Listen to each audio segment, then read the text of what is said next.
mucho gusto al maestro Miguel Vadillo. Miguel, un abrazo, muy buenos días.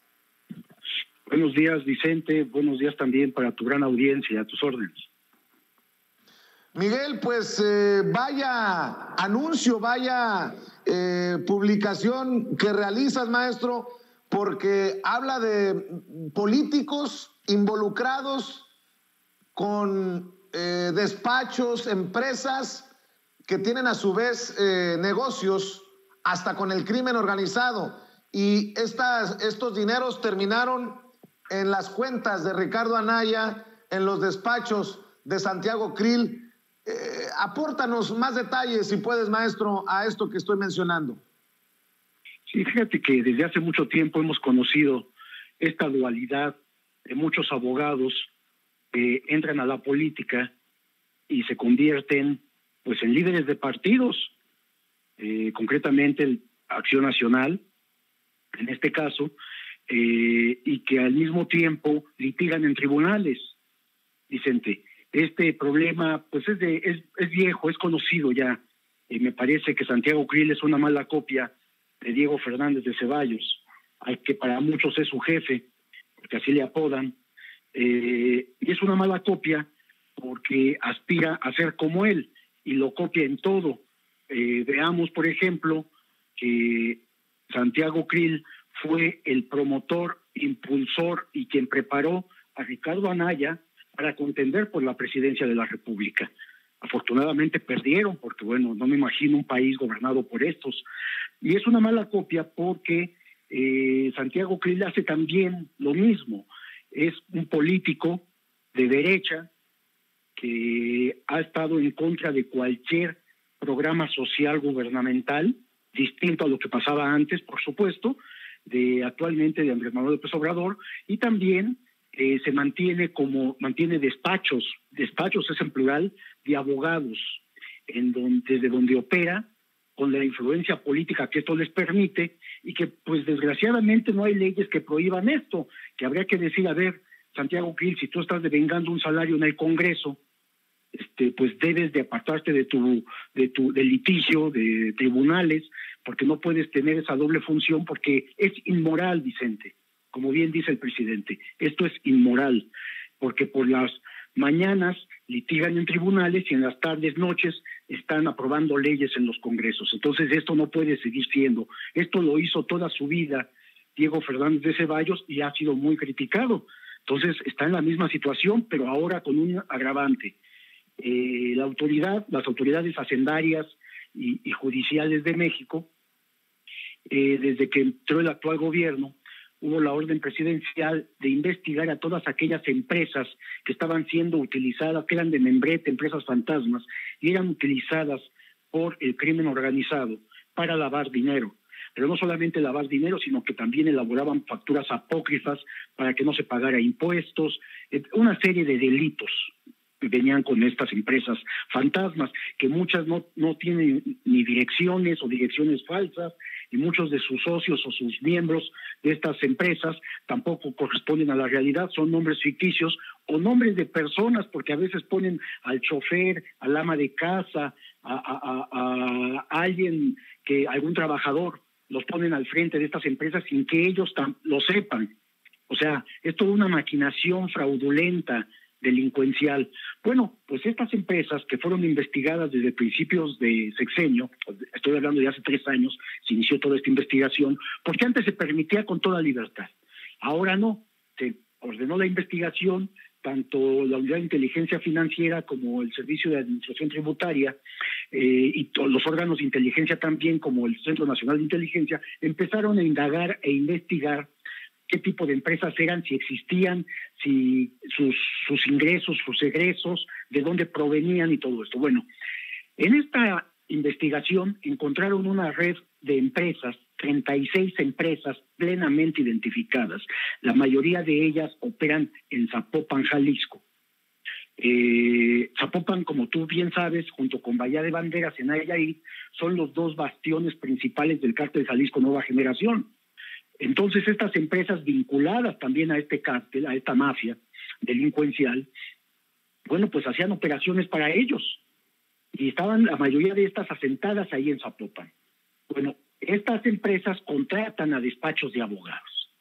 ¿Y para qué contratan a despachos de abogados si son empresas fantasmas o de papel? Bueno, para que puedan o les hagan un trabajo de asesoría y de defensa legal si se necesita. Entonces los tienen bajo ingresos fuertes y hasta ahí tú dirías, bueno, pues es un servicio profesional que desarrollan los abogados. Pues sí, pero no solamente eso, porque empiezan a salir millones de pesos de estas empresas y son canalizados a despachos de abogados. Y de esos mismos despachos transfieren este dinero a otros despachos. O sea, hay triangulaciones de dinero, y esto en el mejor argot de las autoridades financieras son operaciones sospechosas. ¿Sospechosas de qué? Pues de lavado de dinero, precisamente. Y entonces estos despachos de abogados, lejos de ser despachos profesionales con una actividad pues que cualquier delincuente pues tiene derecho a una defensa, digamos, pero estos despachos cuando empiezan a asesorar de cómo defraudar, de cómo operar, etcétera, etcétera, bueno, pues ya están pasando a la parte delictiva. Es lo que está investigando la autoridad exactamente.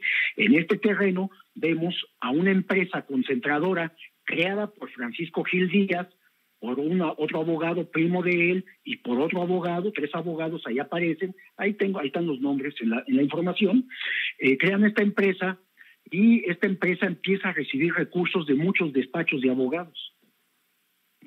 Extrañamente, esta empresa es más, en su portal se anuncia Suma de Capacidades SC, se anuncia como una empresa que da servicios a bufetes jurídicos. ¿Quién sabe qué significa eso? Pero bueno, le preguntamos, entrevistamos como corresponde a Santiago Krill, al diputado federal, no nos dio la entrevista en vivo, pidió un cuestionario, obviamente para que no haya réplica y para poder tener una margen de contestación más accesible para él. Nosotros aceptamos, por supuesto, porque queríamos su versión, y se le hicieron 9 preguntas y las 9 contestó. Él decía que él tiene derecho a la secrecía, que es un trabajo profesional que él realiza y que él y su hijo jamás han recibido dinero de empresas que no estén legalmente constituidas. Pues aquí ya hay la primera mentira, porque en un organigrama que tenemos, en un diagrama de actividades de flujos de dinero de estas empresas factureras, resulta que en el caso, por ejemplo, del despacho de su hijo, que también es abogado, Santiago Krill Garza Ríos, bueno, recibe millones, tanto él como sus otros 3 socios, y también el despacho, o sea, en lo individual y en el despacho, reciben millones de pesos de empresas factureras. Y estas empresas ya son definitivamente ilegales. Ya están identificadas por las autoridades como ilegales, las están persiguiendo a sus socios, a quienes las hayan constituido. Entonces, aquí ya hay un problema delincuencial en donde abogados participan en esto. Entonces, bueno, pues la investigación, como te digo, aunque tiene 3 años, es que todas las partes financieras, Vicente, no, la ruta del dinero que le llaman, no es sencillo, es complicado, y más cuando hay transferencias de un despacho de abogado a otro, o de ese despacho a otro. Entonces, este despacho esta empresa Suma de Capacidades, de la cual es el principal socio Santiago Krill, le entregó 80 millones a Santiago, poco más de 80 millones de pesos entre el 2015 y 2021. En el caso de su hijo, él recibió de manera directa 42 millones. Y también ha recibido más millones directamente de empresas factureras. O sea, es un flujo de dinero impresionante. Y bueno, pues deja huella porque lo que hicieron fue hacer transferencias, porque en determinado momento tal vez no estaban siendo investigadas. Me refiero al sexenio pasado. No eran investigadas y estas empresas eran manejadas como si fueran empresas legales, bien constituidas. Lo cual, bueno, pues no se investigaba de dónde provenía el dinero, no se sabía, porque hay la sospecha y ya tienen algo de evidencia que el dinero que obtienen estas empresas factureras proviene también del crimen organizado, concretamente del Cártel Jalisco Nueva Generación. Entonces ya estamos hablando de un grupo delincuencial de empresas, de los que las constituyen, que pues por supuesto son delincuentes, y también donde despachos de abogados se han visto vinculados con estas empresas, asesorando como representantes legales. Hay una operación, Vicente, de uno de los abogados, de más de 800 millones de pesos. O sea, No, hablamos de cantidades importantes, pues. Entonces, bueno, pues ahí está la investigación, vamos a ver en qué concluye. Esperemos que el fiscal Alejandro Gertz pueda terminar sus indagatorias, abrir expedientes bien y presentarlos adecuadamente ante tribunales, ante los juzgados, para que pues empiecen a llegar órdenes de aprehensión contra todos aquellos que hayan cometido actos ilícitos, porque el hecho de ser abogados no les da una credencial de impunidad para seguir actuando y operando con toda libertad, claro. Participando con la delincuencia organizada. Pero aún más, Vicente, concediéndole a Santiago Krill en sus respuestas, que las puedes ver ahí en la página de Contralínea, el cuestionario que contestó, concediéndole que es su derecho a la secrecía, al secreto profesional, que sí lo tienen los abogados. Y no, él nos dice que no puede hablar de sus clientes, de las empresas ni de las operaciones. Bien, concediéndole este derecho, que pues por supuesto la ley se lo da, pero pensando que hace un trabajo profesional. Yo te pregunto esto: si un abogado defiende a un mafioso, a un delincuente, a alguien vinculado al crimen organizado, y ese delincuente o ese grupo delincuencial le paga al abogado con dinero sucio, con dinero obtenido de actos ilícitos, ¿acaso esto no es lavado de dinero? ¿Acaso no hay un problema de utilizar dinero sucio para pagarle a abogados? ¿No los hace cómplices a estos abogados? ¿O ellos, amparándose en el secreto profesional, dicen, no, para mí es legal porque él es mi cliente, me puede pagar con lo que pueda? Pues me parece que no. Y si la ley lo permite, pues hablamos entonces ya no de las leyes, hablemos de los actos inmorales que cometen estos despachos de abogados al participar, asesorar y representar legalmente a estos grupos delincuenciales. Es una línea muy delgada ahí que la cruzan muchos abogados, Vicente.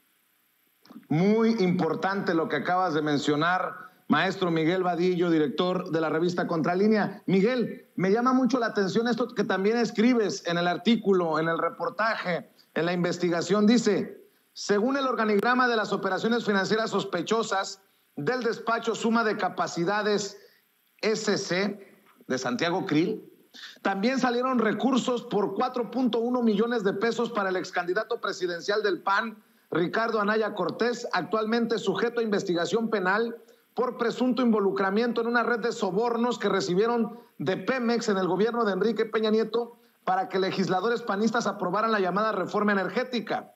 Como se sabe, Santiago Krill, socio y fundador del despacho Krill García y Asociados, fue el principal asesor y coordinador de campaña de Ricardo Anaya cuando este fue candidato por el PAN a la presidencia de la República en 2018 y cuya contienda perdió frente al actual presidente Andrés Manuel López Obrador.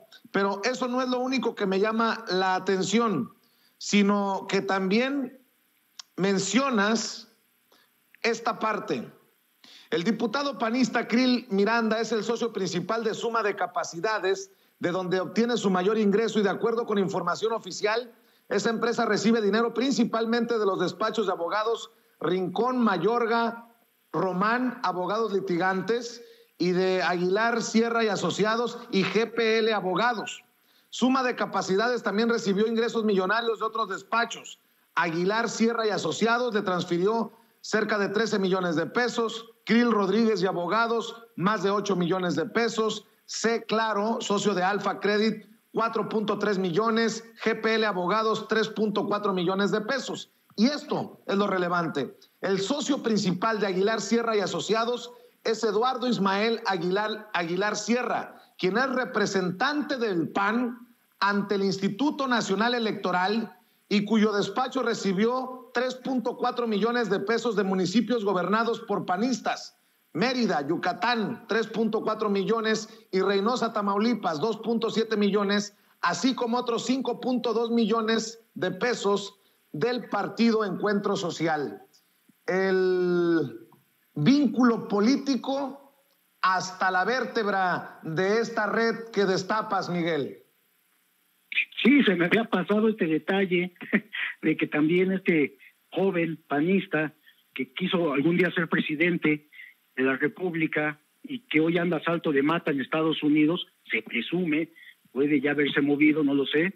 Ya ves que a los prófugos de la justicia mexicana les da por irse a Israel, donde no hay tratado de extradición y donde pueden permanecer en la impunidad. Por allá tenemos a 2 mexicanos y probablemente más.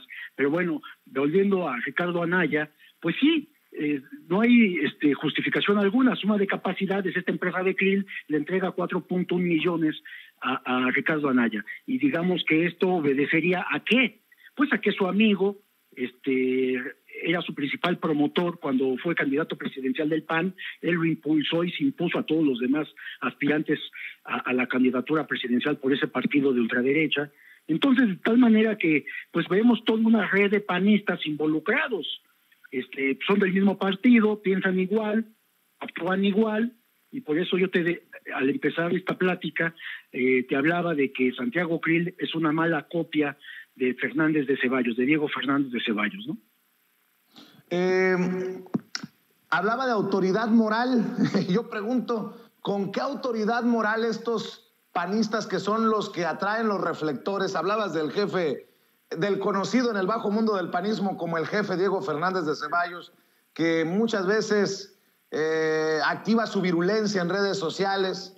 Santiago Krill, que pidió diálogo con el gobierno. Ricardo Anaya, que se dice perseguido político. Pues estamos a nada que Santiago Krill también pida que le paren a la persecución política en su contra con esto que das a conocer. Perdón por la risita, que yo sé que es la que calienta para estos personajes. Sí, bueno, pues es una coincidencia que está abierta toda esta investigación contra Santiago Krill, contra su hijo y contra Ricardo Anaya por esta relación con estos despachos de abogados y estas empresas factureras que sirven a la delincuencia organizada. Y de repente Santiago Krill, cuando el PAN ha estado en contra, se ha puesto a todo, absolutamente a todo lo que trata de hacer este gobierno. Sobre todo a mí me preocupa de los programas sociales, que es lo más importante. Se han opuesto a todo. Y de repente Santiago Krill se para en Palacio Nacional, hace un video con su teléfono celular para decir que está ahí para pedir audiencia con el presidente y le va a entregar una carta porque quiere el diálogo de repente, ¿no? Quieren el diálogo y lo han establecido. Obviamente el presidente, con el colmillo político que tiene, por supuesto que lo acepta, porque aquí van a doblar las manos, Vicente. Los panistas van a doblar las manos. Y obviamente guiados por este personaje que ahora se está viendo involucrado en una seria y delicada investigación. Yo no digo que sean culpables porque no puedo decirlo, simplemente estamos dando cuenta de la investigación que hay y que la tienen las autoridades. ¿A dónde tope? No lo sé, porque pues a este gobierno le quedan 3 años nada más. Pero bueno, evidentemente es una enorme coincidencia, pero además hay algo más, Vicente. Los políticos son muy dados a declarar cuando son involucrados en algún asunto o están involucrados en algún acto ilícito, en salir a gritar inmediatamente que son perseguidos políticos. Ahí está el ejemplo de Ricardo Anaya, que todos los días vocifera contra el gobierno actual y se declara perseguido político, cuando es clara su participación en muchos actos, por lo menos inmorales. Pero bueno, entonces, en este caso, por eso es la aclaración, la investigación no era contra los políticos, Vicente, era identificar a las empresas factureras, que había muchísimas, sigue habiendo todavía. Pero bueno, este combate ha permitido precisamente que cierren estas empresas, que se persiga a los responsables y que, si se puede, vayan a prisión, porque son delincuentes. Entonces, aquí hablamos de redes de empresas. Por ejemplo, otro dato que me acuerdo del organigrama que presentamos en Contralínea, hay un abogado que es el representante legal de 66 empresas, todas en el mismo domicilio en la colonia Roma Sur de la Ciudad de México. 66 empresas en el mismo domicilio. Si estos no son factureras, pues no sé qué clase de empresas sean, o las constituyen para andarlas vendiendo, veto a saber. Pero bueno, son evidencias ahí de que están actuando de manera ilícita, Vicente. Miguel, nada más para aclarar, decías que esta investigación no es nueva, que tiene años. Entonces, ¿esta investigación se inició en la Unidad de Inteligencia Financiera cuando Santiago Nieto era titular de la dependencia?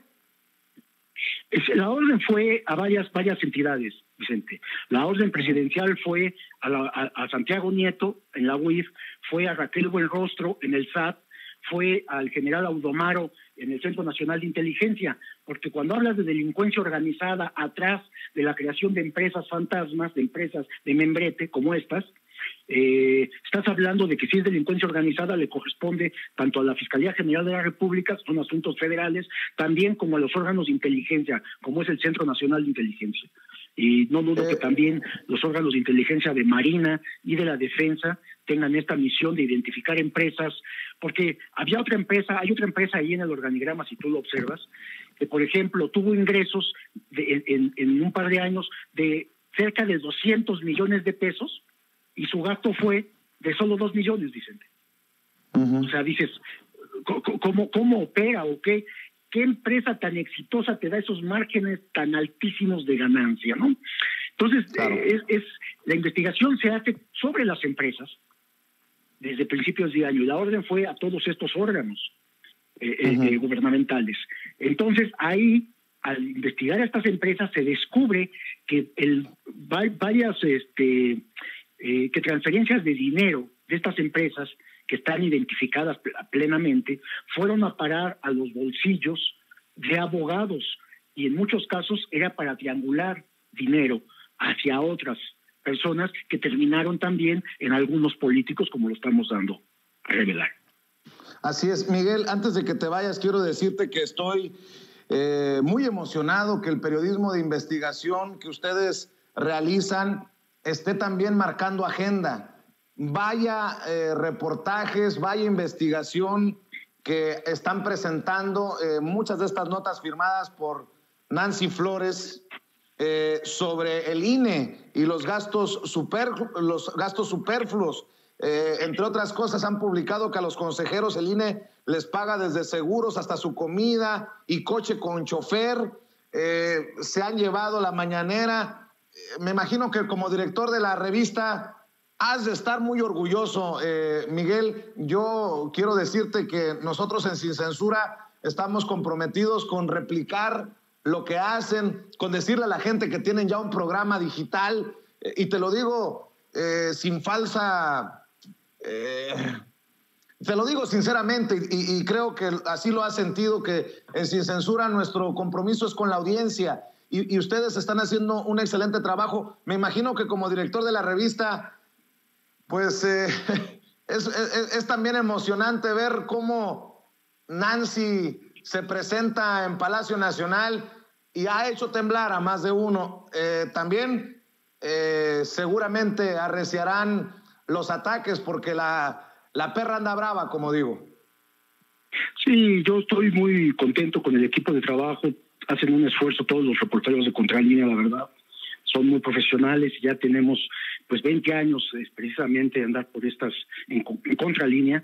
Yo tengo mucho más en el periodismo, ya estoy bastante viejo para esto, pero en Contralínea tenemos 20 años, y este equipo de reporteros que me han acompañado estos 20 años pues han estudiado, se han profesionalizado, hacen un trabajo excepcional. Yo estoy muy orgulloso de ellos, de que trabajen en el equipo de Contralínea, y por supuesto pues te agradecemos tus comentarios.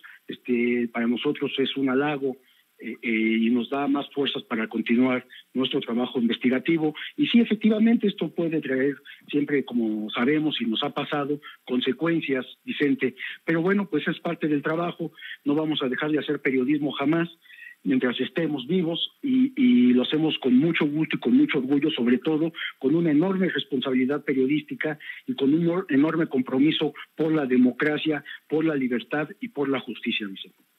En momentos en que el periodismo mexicano atraviesa una crisis, es importante lo que dices, Miguel. En momentos en que hay, entre comillas, periodistas, comunicadores, personajes que tienen los micrófonos abiertos y las cámaras en espacios de alcance nacional y hasta internacional, no hay otra forma más que apostarle a esto que se hace, ¿no? Con honestidad, con transparencia y por el bien de las audiencias.